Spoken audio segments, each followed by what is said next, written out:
په هیواد کې د سراسري امنیت له ټینګښت وروسته هرې سیمې ته د کورنیو سیلانیانو تګ زیات شوی او یوازې په تیره اونۍ کې د هرات له بیلابیلو سیمو څخه زرګونه کورنیو سیلانیانو لیدنه کړې ده.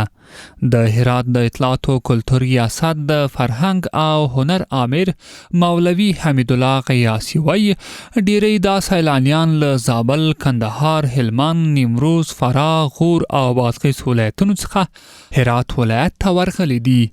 و در ایام عید در طول یک هفته تنها از یک عابده تاریخی 3800 نفر با آمار رسمی دیدن کردند و حدود 25000 نفر از ابنیه تاریخی و از اماکن تفریحی بازدید به عمل آوردند و همچنین مردم شریف و متدین هرات نیز از خود هرات به امکنه متعدد تفریحی رفتند و به سیر و سیاحت پرداختند و در واقع تفریح سالم داشت. لبل لوري ټولنیز شنونکي د سیلانیانو د تګ راتګ لامل په هیواد کې د سراسري امنیت شتون په ګوته کوي.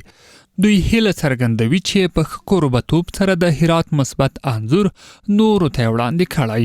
در رخصتی‌های روزهای عید سعید فطر ولایت هرات و شهروندان هرات شاهد حضور هزاران گردشگر داخلی در این ولایت بودند که این نشان دهنده تامین امنیت سرتاسری در این ولایت بوده و خوشبختانه هرات میزبان هزاران گردشگر داخلی از تمامی ولایات افغانستان بوده و امیدوار هستم که ایراتیان توانسته باشند یک میزبانی خیلی خوبی همانند سالهای قبل از مهمانان مختلفی که از ولایات افغانستان با خود داشتیم کرده باشیم.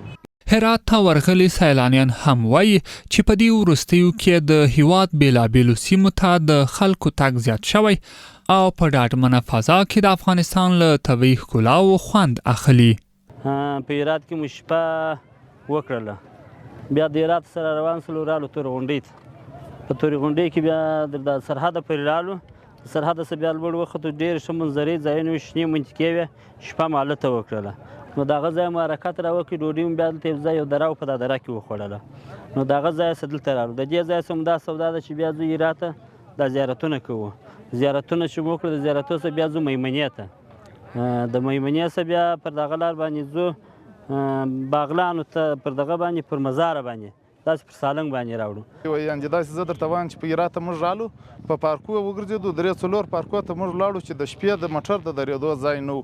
دونج انسانان کندهار، هلمند، روزګان، زابل، یعنې سپین بولدک، دا رقم نور د بیلو بیلو ولسوالۍ خلک، د ولایتو خلک بیخي د ډېرو علاقو ته راغلي وو. هغه په دې خاطر راغلي وو چې لوړ ولایتو کې چې وی یا یخونه وه یا واورې وې یا بارانونه وه، دې خوا ته هوا ډېره برابره وه او ډېره د میلې دپاره برابره هوا وه.